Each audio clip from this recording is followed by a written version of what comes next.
Hello,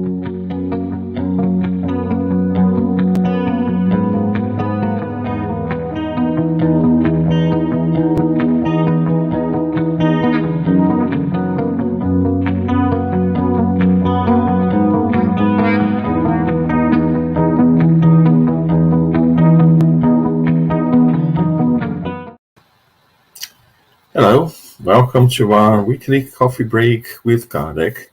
So it's time for us to have a hot or cold drink. Grab your cup of coffee, tea, hot chocolate, or whatever you want to drink. And let's talk about the book Genesis. And today, for our coffee break, we'll have the Theory of Foreknowledge. We'll be talking about here the cognizance of the future. And not talking about being in one place and knowing at the same time what's going on somewhere else. We'll be talking about future events.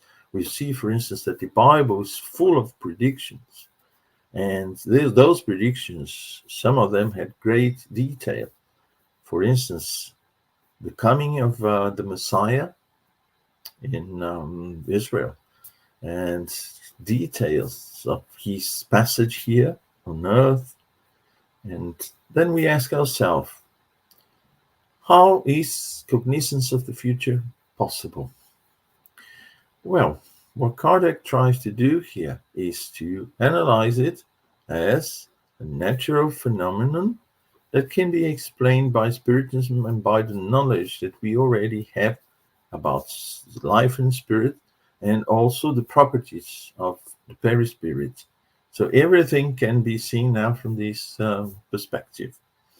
And it's a bit difficult for us to understand for knowledge of events and the consequences of our present state. And what is the relation of our present state to something that is going to happen in the future, sometime not in the near future, in the far future. And in some cases, things are attributed to chance. So if it's, the work of chance, how can we know where that is going to lead us to? And it's interesting that, we've seen many times that these predictions, most of them, quite numerous predictions, they come true. And we know also that there is no effect without a cause. So what we need is to know what is the key to explain that.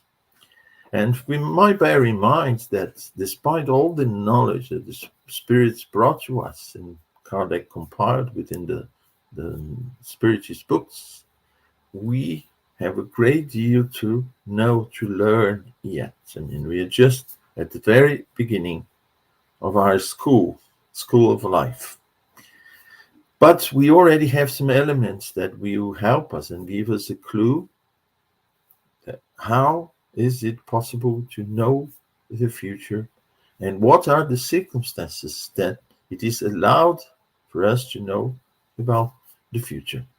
And Spiritism, of course, just as in many so-called mysteries, Spiritism once again provides the key to this one. And just showing that the phenomenon of a prediction of future events, they are not outside natural laws. They are in fact part of natural laws. So let's imagine a man up on a mountain observing a vast expanse of a plain, and at the same time someone on the plain at the very beginning of a road that will lead that person to a certain village, for instance.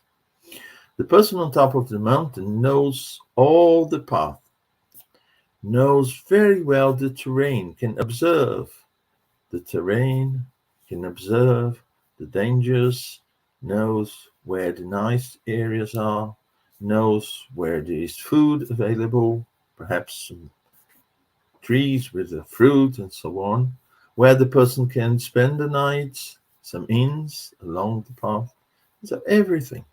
So the person has a view of future events that were going to be faced by that person along the path. But there is one certainty, is that that road will lead to that village. But for the person who is there on the ground, on the plain, starting the journey for the first time along this road, so it's an unknown road for that person, the person only sees what the eyes can reach. And beyond that is the future, is the mystery. So as the person starts to walk and starts to see new things and experience new events, the person says, oh, this is the future. But for the person up on the top of the mountain, the present and the future, they are all together.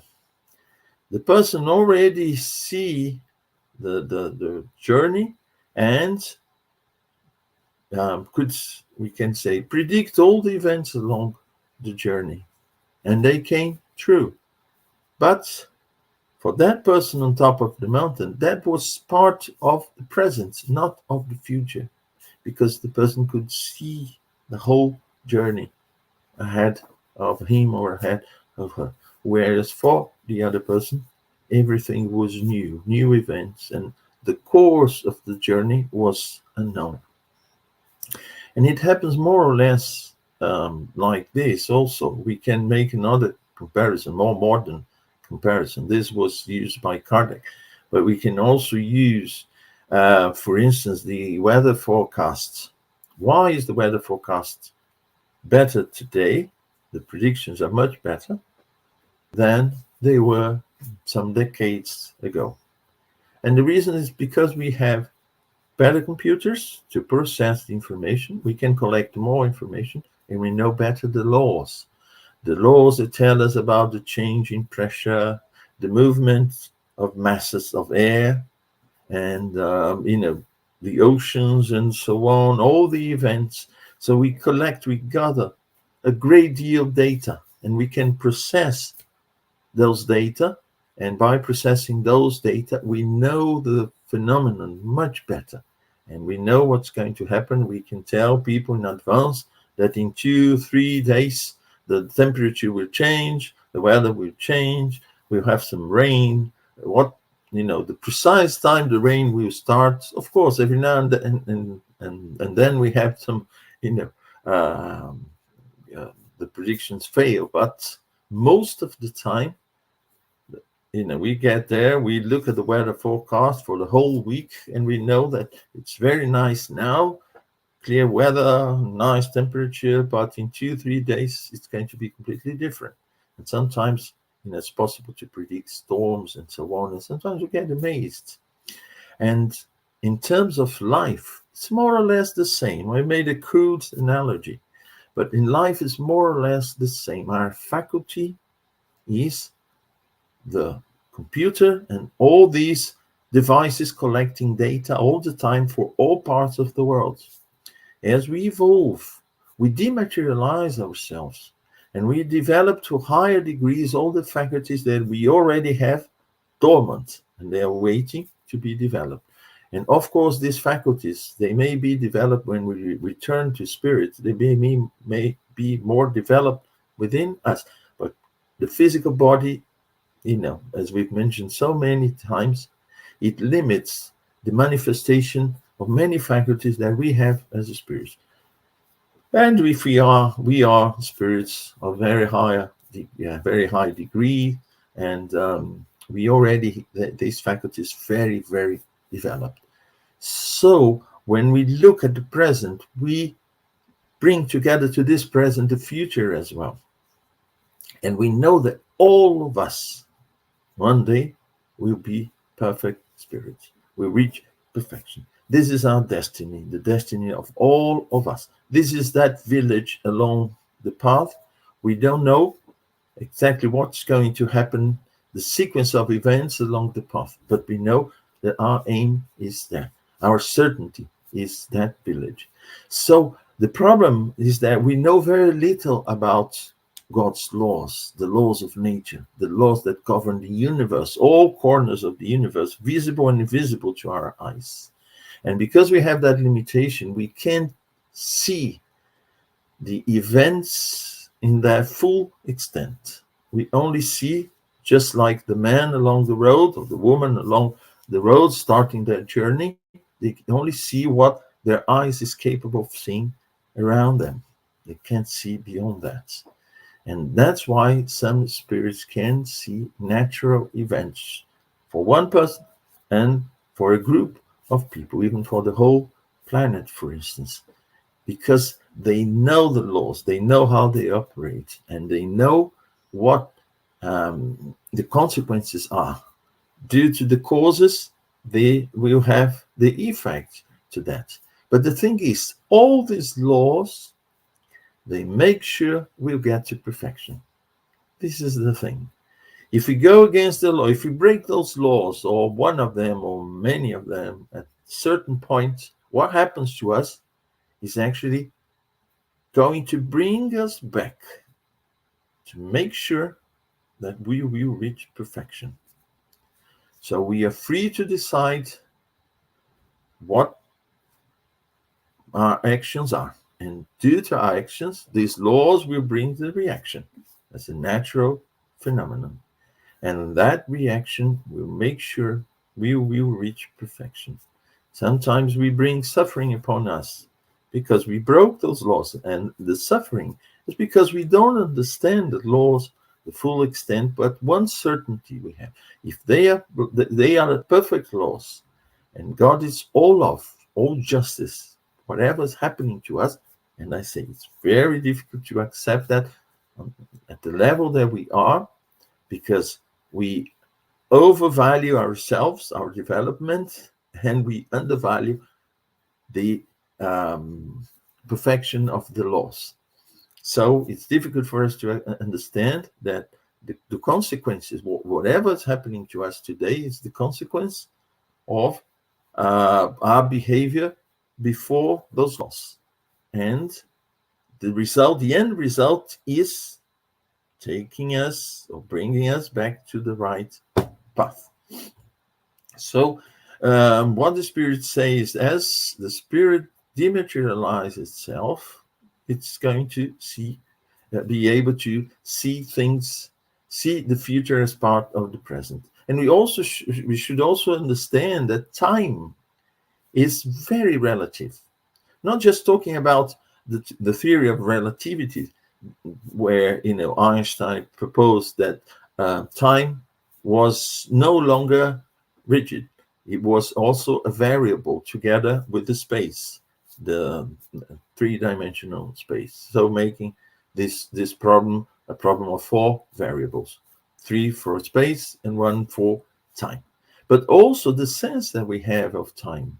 How do we know, what time really is? Imagine that we are blindfolded and we are left in deep space, no planets, nothing around us in the vicinity. In vicinity, I mean thousands of light years. So far away from us, and we are blindfolded, we are floating in space. How are we going to know what is an hour, 2 hours, what time is? We have no clue. We have no idea. We may have some perceptions from our body, because we know we have our biological clocks. And these biological clocks, they have to do with our natural rhythm within our physical body. But forget that we have a physical body. Imagine that we can no longer read this information from our physical body. We would have no idea of time. And the spirits say, for spirits who are not linked to a planet, no longer linked to a planet, for them it's difficult sometimes to understand what time on Earth is. And then when we compare, go to one of these books talking about the planets and see what time is, what is a day, and for different planets here in our solar system, and even exoplanets outside our solar system. What is a day? Planets with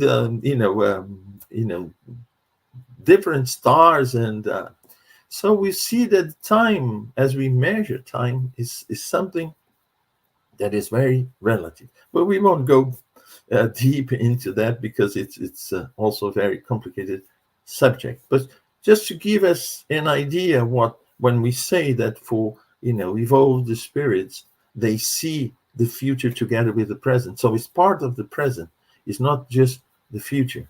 As I said before, it's like watching the last scenes of a movie and then start the movie from the beginning. We know that whatever happens along the way, we'll take to that destination, which is the final scene. So many times, especially a football match that we watch, and our team, the one we support, loses, and then when we watch it again, we hope that the results will be different. But no, it won't be different. I mean, those are the results. So sometimes we may even perceive something that we hadn't perceived and said, oh, maybe they will score now. Oh, no, they won't score now. It's more or less like that. It's difficult for us at our level to understand exactly what it means, but we can have a clue. These are perceptions from our perispirits. And some people, they say that they can foresee the future. They can, they have this faculty of foreknowledge. But in fact, they receive information from spirits who have the faculty. They themselves don't have the faculty. And why is that the spirits are not telling us about the future most of the time? Because there should be a good purpose for that. They will only tell us about the future, if that will happen. For instance, we've been told in different epochs about future events. Sometimes when they are very precise and say on that day, that hour, we should be sort of skeptical because, as I said before, for the spirits, time is something different. But of course, they can tell us because we are co-workers in the creation. And sometimes we have to give our contribution preparing for certain events. Now we know that we are during this period where the earth will move into a new epoch, regenerating world.